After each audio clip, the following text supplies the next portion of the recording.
Clemon beyond the গ্যালারিতে সবাইকে স্বাগত জানাচ্ছি। দেশ বিদেশে খেলাধুলা সবশেষ খবরের বিশ্লেষণ করতে হাজির হয়েছি প্রতিদিনের মতোই। আজকে আপনাদের সাথে আছি রেদওয়ান শেব। দর্শক নিশ্চয়ই জানেন যে নতুন সরকার 6 মাস পূর্ণ হয়েছে দুদিন আগে। এই 6 মাসে আসলে দেশের ক্রীড়াঙ্গন কতটুকু এগিয়েছে, ব্যর্থতাই বা কি, আমরা সেই বিষয়গুলো নিয়ে আলোচনা করবো। আমাদের সাথে সেই আলোচনায় আছেন যুব ও ক্রীড়া মন্ত্রণালয়ের সচিব মাহবুবুল আলম।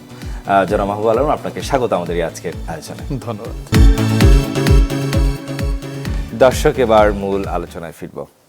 জনাব মাহবুবুল আলম, যেটা বলছিলাম, এই 6 মাসে আপনার দৃষ্টিতে সবচেয়ে বড় সাফল্যটা কি দেশের ক্রীড়াঙ্গনের জন্য? ধন্যবাদ। দ্বিতীয়বারের মতো আজকে চ্যানেল 24 স্টুডিওতে আসার জন্য খুব ভালো লাগছে। এবং আমরা 6 মাস অতিক্রম করেছি বর্তমান গণতান্ত্রিক সরকার আসার পর। এবং আপনারা জানেন যে সরকার আসার আগেই দলীয়ভাবে যে একটা কমিটমেন্ট থাকে জনগণের কাছে, সেটাকে আমরা ম্যানিফেস্টো হিসেবে দেখি সরকারের দলীয়। এবং যে কোনো গণতান্ত্রিক সরকার যখন সরকারে নির্বাচিত হয় তখন সেই ম্যানিফেস্টোটাই আমাদের যারা আমরা সরকারে আছি সেটাকে বাস্তবায়নের জন্য আমাদেরকে কাজ করতে হয়। এবং এই ম্যানিফেস্টোর আলোকে দীর্ঘমেয়াদী, মধ্যমেয়াদী এবং স্বল্পমেয়াদী বিভিন্ন পরিকল্পনা গ্রহণ করা হয়ে থাকে।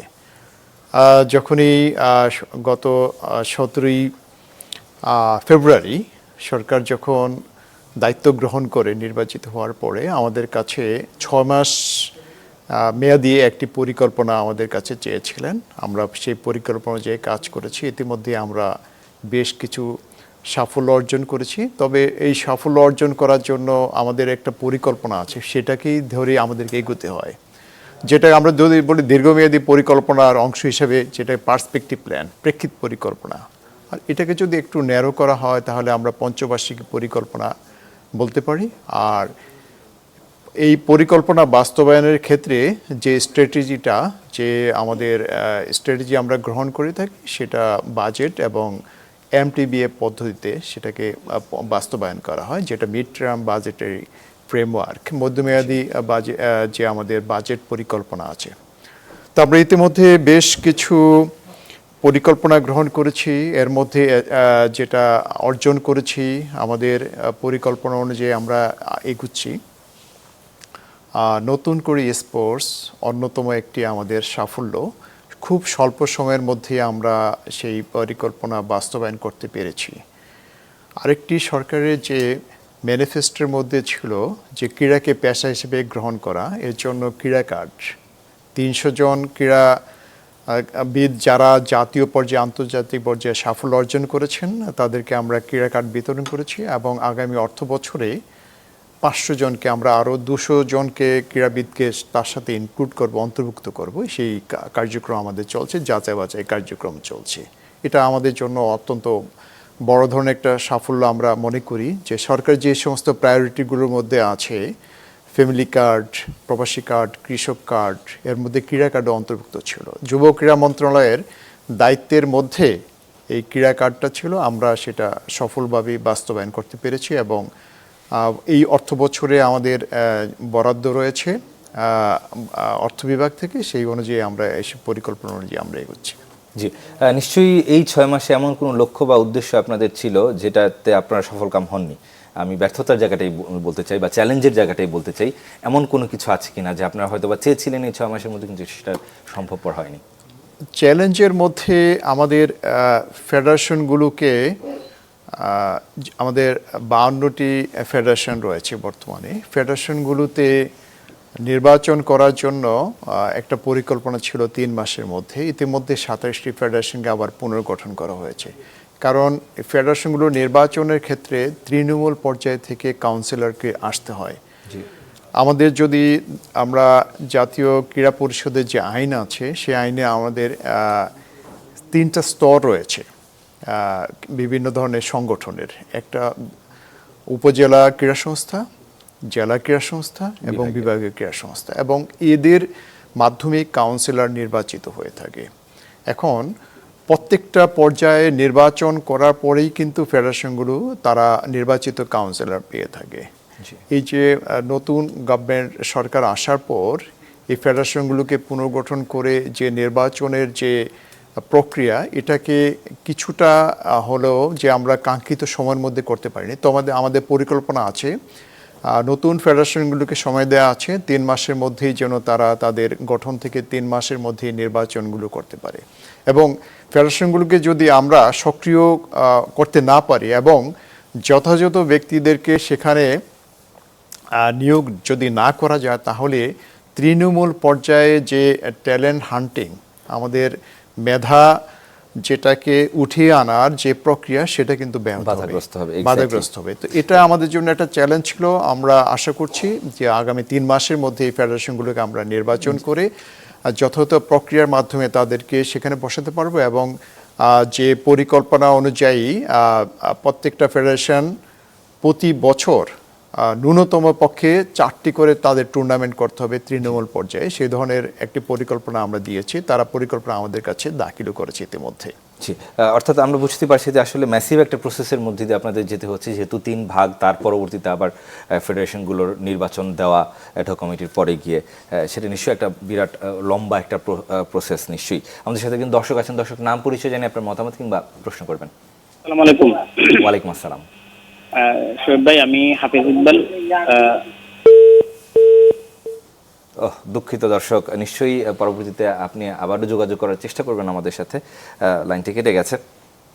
জানতে চাই, কমনওয়েলথ গেমস কিছুদিন আগেই শেষ হয়েছে।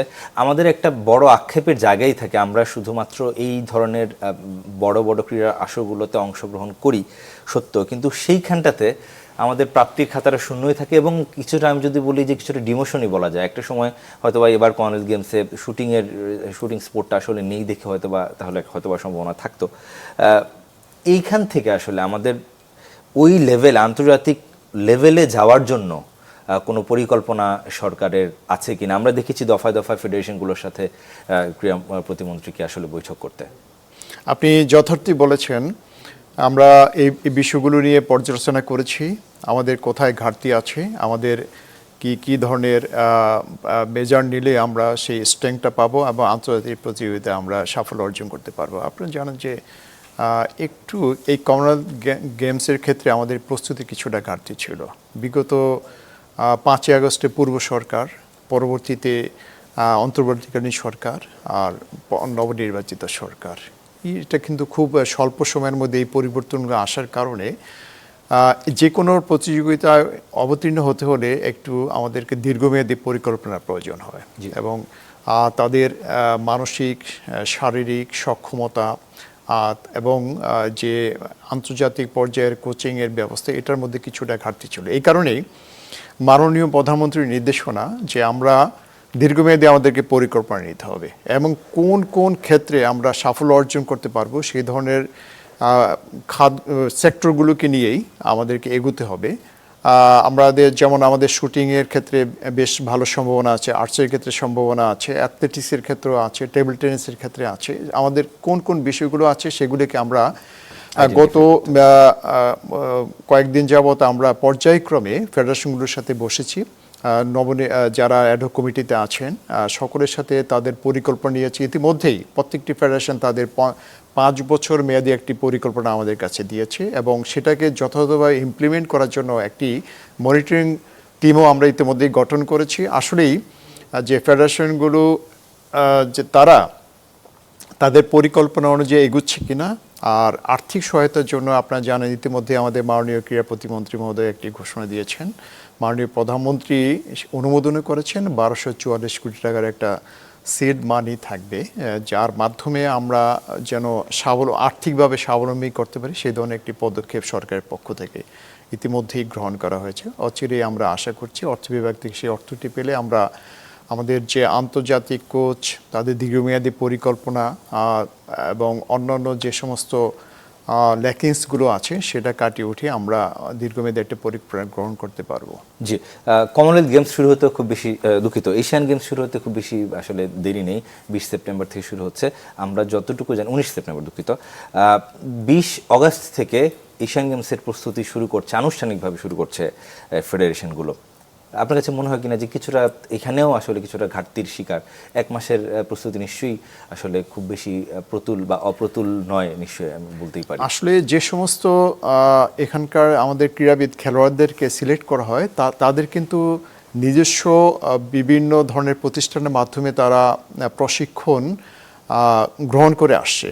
আর আনুষ্ঠানিকভাবে আমাদের যে অলিম্পিক অ্যাসোসিয়েশন আছে, জাতীয় ক্রীড়া পরিষদ, তাদের তত্ত্বাবধানে তারা একদম ইন্টেন্সিভ একটা প্রশিক্ষণের আওতায় আসবে।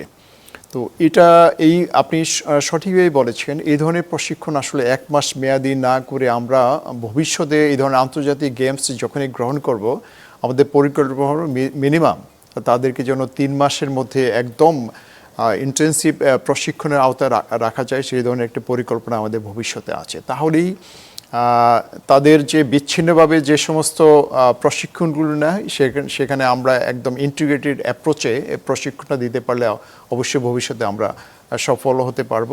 সে ধরনের পরিকল্পনা আমাদের জাতীয় ক্রীড়া পরিষদ এবং যুব ক্রীড়া মন্ত্রণালয়ের পক্ষ থেকে আমাদের রয়েছে। জি, একটা অনুযোগী বলা যায় অলিম্পিক অ্যাসোসিয়েশন থেকে সবসময় আমরা পেয়ে থাকি যে যখন নাকি কোনো এই ধরনের কোনো বড় আসর যখন শুরু হয়, তখন সেটার যে বাজেটটা বা অর্থ বরাদ্দ যেটা করা হয় আসলে ফেডারেশনগুলোর জন্য কিংবা অলিম্পিক অ্যাসোসিয়েশনের মাধ্যমে যে অর্থটা পায় ফেডারেশনগুলো, সেটা পেতে আসলে একটা লম্বা প্রসেসের মধ্যে দিয়ে যেতে হয়।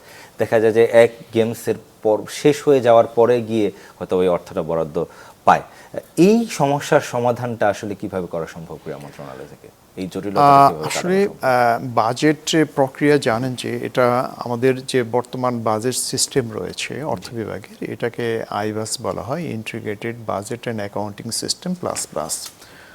যখনই কোনো একটা বরাদ্দ কিন্তু সরকার অগ্রিম কোনো টাকা অথবা থোক বরাদ্দ দেওয়া হয় না। যে কোনো অর্থ বরাদ্দর ক্ষেত্রে একটু ডিসিপ্লিন মানতে হয়, যে আমি ব্যয় করার পরে ব্যয়ের সার্বিক বিষয়গুলোকে যেন ভবিষ্যতে তার উপরে কোনো প্রশ্ন উত্থাপিত না হয়, এই জন্য কিন্তু একটা সিস্টেম গভর্নমেন্ট ডেভেলপ করেছে।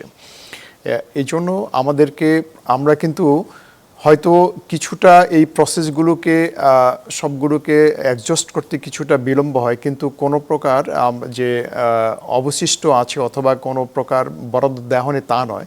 তবে যেহেতু গভর্নমেন্টের সিস্টেমটার মধ্যে থেকে আমাদেরকে যেতে হয়, যে কোনো বরাদ্দর ক্ষেত্রে অর্থ বিভাগ, যুব ক্রীড়া মন্ত্রণালয়ের একটা বরাদ্দ রাখা হয় এবং যখন আমরা রিকুয়েশনগুলো পেয়ে থাকি অর্থ বিভাগে আবার পাঠানো হয় ক্লিয়ারেন্সের জন্য, তারা পরীক্ষা নিরীক্ষা করে তারপরে বরাদ্দের অর্থটা ছাড় করে। এই যে প্রক্রিয়ার মধ্যে কিছুটা মানে বিলম্ব হয়, আমরা আশা করব যেন এই প্রক্রিয়াতে দ্রুততর হয়। সেই জন্য আমরা অর্থ বিভাগের সাথে কথা বলেছি, অর্থ ছাড় করার ক্ষেত্রে যেন খুব দ্রুততার সাথে তারা দিতে পারে। জি, আমি মানে আমার এই আলোচনার এই জায়গাটাতে এসে আমি সেটাই বলতে চাচ্ছি যে এটা আসলে কোনো সহজ উপায় আছে কিনা। কারণ আলটিমেটলি আমরা জানি যে আসলে আমলাতান্ত্রিক জটিলতা তো অবশ্যই বাংলাদেশের মতো একটা দেশে আছে, যেহেতু অডিট আছে বা বিভিন্ন ধরনের ফাঁকফোকরও থাকে, লুপহোলও থাকে আসলে বিভিন্ন ফেডারেশন বলুন, বা সেই জায়গাটা থেকে এসে সহজীকরণের কোনো বিষয়ের দিকে আমরা অর্থ বিভাগের সাথে ইতিমধ্যে কথা বলেছি যেন যে সমস্ত আন্তর্জাতিক প্রতিযোগিতায়, বিশেষ করে অলিম্পিকের মতো ক্ষেত্রে, যেহেতু তাদেরকে প্রশিক্ষণ দিতে হয় তাদের যাতায়াতের ক্ষেত্রে এবং সেখানকার পকেট মানি ইত্যাদির জন্য, যে বরাদ্দটা দ্রুততার সাথে করার জন্য, ছাড় করার জন্য অর্থ বিভাগের সাথে কথা বলেছি, তারাও রাজি হয়েছেন। ভবিষ্যতে আশা করছি এই জন্য জটিলতা থাকবে না, দ্রুততার সাথে আমরা অর্থটা ছাড় করতে পারবো। জি, গতকাল ফেডারেশনগুলোর সাথে যারা এশিয়ান গেমসে যাবে, এশিয়ান গেমসগামী যে ফেডারেশনগুলো আছে মূলত তাদের সাথেই অলিম্পিক অ্যাসোসিয়েশনের একটা বৈঠক হচ্ছে, নিশ্চয়ই আপনি জানেন। সেই বৈঠকে একটা খুবই একটা আমি যদি বলি যে আসলে খেলার বাইরেও একটা বিষয় উত্থাপিত হচ্ছে এবং প্রশ্ন উঠেছে ফেডারেশনগুলোর অনেক যারা, যেহেতু নতুন অ্যাডহক কমিটিটা হয়েছে, এর মধ্যে আসলে 12টা অ্যাডহক কমিটির কথা বলছি, এটা গত মাসের 18 তারিখে হয়েছে। সেই কমিটিগুলোর যেটা হয়েছে যে নামগুলো গেছে, অর্থাৎ ডেলিগেট হিসেবে যে নামগুলো গেছে এই 256 জনের মধ্যে, সেখানে পুরনো অ্যাডহক কমিটি যারা ছিল তাদের কর্তাদের নাম চলে গেছে। কিন্তু এখন যারা নতুন কমিটি এসেছেন, এই কমিটির অধীনেই কিন্তু হয়তো বা অনুশীলন হচ্ছে বা প্লেয়ার বাছাই হচ্ছে। এক ধরনের জটিলতা তৈরি হয়েছে যে নতুন কমিটি থেকে আসলে তারা ডেলিগেট হিসেবে যাচ্ছেন না। এই সমস্যার সমাধানটা কিভাবে করা সম্ভব? এই বিষয়ে আমিও অলিম্পিক অ্যাসোসিয়েশনের মহাসচিব মহোদয়ের সাথে কথা বলেছি এবং ফেডারেশনগুলোর সাথেও কথা বলেছি। এটা আসলে যখন প্রতিনিধি দলের নাম পাঠাতে হয়, সেখানে অলিম্পিক আইসিসির কাছে, ইন্টারন্যাশনাল যে আইওসির কাছে পাঠাতে হলে একটু সময় নিয়ে পাঠাতে হয়। যেহেতু আমাদের ফেডারেশনগুলো নতুন এসেছে, আগের কমিটির যারা সংশ্লিষ্ট যে সমস্ত ইভেন্টগুলো ছিল তাদের কর্মকর্তা এবং কোচ অন্যদের নাম পাঠানো হয়েছে। তো আমরা অলিম্পিক অ্যাসোসিয়েশন, আন্তর্জাতিক অলিম্পিক অ্যাসোসিয়েশন, আমাদের বাংলাদেশ অলিম্পিক অ্যাসোসিয়েশনের সাথে আমরা নিবিড় যোগাযোগ রাখছি যে বর্তমান নির্বাচিত অ্যাডহক কমিটি যারা আছেন তাদের মধ্য থেকে যেন পাঠানো হয় এই বিষয়ের সাথে অনুরোধ করার জন্য আমরা অলিম্পিক অ্যাসোসিয়েশনের মাধ্যমে ইন্টারন্যাশনাল অলিম্পিক অ্যাসোসিয়েশনকে অনুরোধ করেছি। আমরা তাদের জবাবের অপেক্ষা আছে, আশা করছি যে এটার একটা সমাধান আমরা পেয়ে যাব। অবশ্যই আমাদেরও আসলে সমাধানটা খুব বেশি প্রয়োজন, কেননা এই সিনক্রোনাইজেশনের তো একটা ব্যাপার অবশ্যই রয়েছে ফেডারেশনের সাথে অ্যাথলেটদের। দর্শক, ছোট একটা বিরতির সময় হয়ে গেল। ক্লেমন বিয়ন্ডা গ্যালারিতে কিছুক্ষণের মধ্যেই ফিরছি। এই সরকারের 6 মাস পূর্তি হয়েছে দুদিন আগে। এই 6 মাস আসলে ক্রীড়াঙ্গনের কতটুকু সাফল্য বা ব্যর্থতা সেই বিষয়টা নিয়ে আমাদের সাথে সেই আলোচনায় অতিথি হিসেবে আজকে আমরা পেয়েছি মাহবুবুল আলম, যুব ও ক্রীড়া মন্ত্রণালয়ের সচিব তিনি। জনাব মাহবুব আলম, আবার আপনার কাছে ফিরতে চাই। আমরা একটু পরিকল্পনার কথা জানতে চাই আমাদের ক্রীড়া নিয়ে। আমরা ইতিমধ্যে জেনেছি যে যেহেতু একটা নতুন করে স্পোর্টস পাশাপাশি আপনি বলছিলেন যে ক্রীড়া ভাতা, এই দুটোই আসলে এই 6 মাসের মধ্যে বড় সাফল্যই বলা যায়। খেলাকে আমরা যেটা বললাম যে আন্তর্জাতিক অঙ্গনে যে কোনো খেলাকে যদি হোক সেটাকে আমরা যদি প্রতিষ্ঠিত করতে যাই কিংবা আন্তর্জাতিক সার্কিটে আসলে আমাদের নামটা যদি আসলে লিখাতে চাই, সেই সুদূর প্রসারী চিন্তাভাবনাটা আসলে কিভাবে সম্ভব? আমরা বিভিন্ন সময় শুনি যে আসলে সুদূর প্রসারী পরিকল্পনা নেওয়া হবে বা হচ্ছে, সেটার বাস্তবায়নটা কিভাবে সম্ভব? এটা অবশ্যই আমাদেরকে একদম তৃণমূল পর্যায় থেকে আসতে হবে মেধা অন্বেষণের ক্ষেত্রে। এই কারণে আমরা এই বছর যে নতুন করে স্পোর্টসকে ইউনিয়ন পর্যায়ে নিয়ে গেছে, দল গঠনগুলো ইউনিয়ন পর্যায়ে হবে এবং পরিকল্পনা আছে আমাদের 12 লক্ষ 10 থেকে 14 বছর বয়সী যারা ক্রীড়াবিদ আছে তাদেরকে সম্পৃক্ত করা। এর মাধ্যমে আমরা আশা করছি 10টি ইভেন্টে বেশ মেধা অন্বেষণের যে প্রক্রিয়া আছে সেই অনুযায়ী আমরা আমাদের ক্রীড়াবিদকে পেয়ে যাব। একটা বিষয়। আরেকটা হচ্ছে প্রত্যেকটা ইউনিয়নে একটি করে উন্মুক্ত খেলার মাঠ। এখন খেলার মাঠ আছে বিভিন্ন স্কুল, কলেজ, মাদ্রাসা, বিভিন্ন খেলার মাঠগুলো আছে যেগুলি একাডেমিক কার্যক্রম চালু অবস্থায় সেগুলিকে সার্বক্ষণিক ব্যবহার করা যায় না। 8 থেকে 10 বিঘার একটি উন্মুক্ত খেলার মাঠ থাকবে, সার্বক্ষণিকভাবে সে খেলাধুলা চলবে এবং সেখানে চারপাশে আমরা ওয়াকওয়ে নির্মাণ করে দিব। সাধারণ মানুষ যেন আপনার সেখানে তাদের শরীরচর্চা ইত্যাদিও করতে পারে। আপনারা জানেন যে এর পাশাপাশি আমাদের কাছে ওয়ার্ল্ড হেলথ অর্গানাইজেশন কিন্তু একটি ম্যান্ডেট আছে যুব ক্রীড়া মন্ত্রণালয়ে, নন কমিউনিকেবল ডিজিজ, অসংক্রামক ব্যাধির সংখ্যা কিন্তু বাংলাদেশে বেড়ে গিয়েছে। এর মাধ্যমেও কিন্তু আমরা সাধারণ মানুষকে সম্পৃক্ত করতে চাই। উপজেলা পর্যায়ে আমাদের যে প্রত্যেকটা উপজেলাতে একটি করে আমাদের মিনি স্টেডিয়াম প্রায় মানে এনডিসি কর্নারও আছে আমি যতটুকু জানি যে প্রতিটা একটা মিনি স্টেডিয়ামে সেখানে 10 থেকে 15 কোটি টাকার একটি প্রকল্প। এটা টোটাল আমাদের 3000 কোটি টাকা। প্রত্যেকটা উপজেলাতে একটি করে মিনি স্টেডিয়াম হবে। ইতিমধ্যেই ফার্স্ট পেজে আমরা 125টি মিনি স্টেডিয়াম সম্পন্ন করেছি। আর সেকেন্ড ফেজে আমাদের 201টির মধ্যে 50টি হস্তান্তর করেছি, 40টি কাজ চলমান আছে। আরও 109টি আপনাদের মিনি স্টেডিয়ামের কাজের জমি অধিগ্রহণের কাজ চলমান আছে। এই মিনি স্টেডিয়ামটা খুব চমৎকার একটি স্থাপনা। সেখানে 1000 আসন বিশিষ্ট একটি গ্যালারি থাকবে। অনেকেই প্রশ্ন করেন যে মানে উন্মুক্ত থাকতেই ভালো, কারণ আপনি যখন উপজেলা পর্যায়ে যদি কোনো টুর্নামেন্ট হয়, এখনও আমাদের বিশেষ করে ফুটবলে প্রচুর দর্শক আসে, সেখানে আমরা একটু নিরাপদ যেন আমাদের নারী এবং শিশুদের জন্য আলাদাভাবে একটি বসার স্থান, দেখার স্থান, এই জন্য 1000 একটি আসন বিশিষ্ট একটি গ্যালারি আছে, 3 তলা একটি প্যাভিলিয়ন আছে। প্যাভিলিয়নের মধ্যে ওয়াশ ব্লক থাকবে এবং সেখানে আমাদের উপজেলা যে ক্রীড়া অফিসার আমরা জনপ্রশাসন মন্ত্রণালয় থেকে পেয়েছি, প্রত্যেকটা উপজেলাতে যেটা ছিল না, যে উপজেলা নির্বাহী অফিসার উপজেলা ক্রীড়া সংস্থার সভাপতি হিসেবে কিন্তু তার যে হ্যান্ডস সার্বক্ষণিকভাবে না থাকার কারণে অনেক ক্ষেত্রেই তাকে অন্য অফিসারের উপরে, কর্মকর্তার উপরে নির্ভরশীল থাকতে হচ্ছে। আমরা ডেডিকেটেড একজন ক্রীড়া অফিসার সেখানে নিয়োগ দিচ্ছি। তার অধীনেও এটা জনবল বিশিষ্ট ক্রীড়া অফিসার, তার একজন সহকারী এবং একজন অফিস সহায়ক হিসেবে জি, থাকবে। আমাদের সময় আসলে একদম শেষ হচ্ছে। এক কথায় জানতে চাই, অলিম্পিক ভিলেজ নিয়ে বিভিন্ন সরকার বিভিন্ন সময় চেষ্টা করেছে, সেটার কোনো অগ্রগতি আছে কিনা? আমরা বর্তমান বাজেট বক্তৃতা দিয়েছেন, প্রত্যেকটা ডিস্ট্রিক্টে একটি করে আমাদের স্পোর্টস ভিলেজ থাকবে।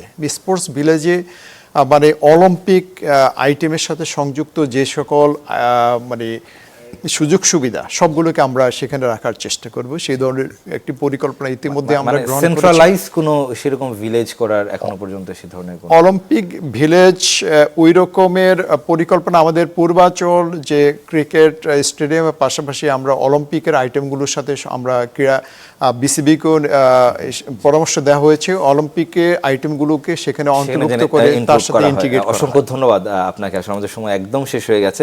দর্শক, শেষ করতে হচ্ছে আসলে বিয়ন্ড দ্য গ্যালারি। ভালো থাকবেন, সুস্থ থাকবেন সবাই। অসংখ্য ধন্যবাদ।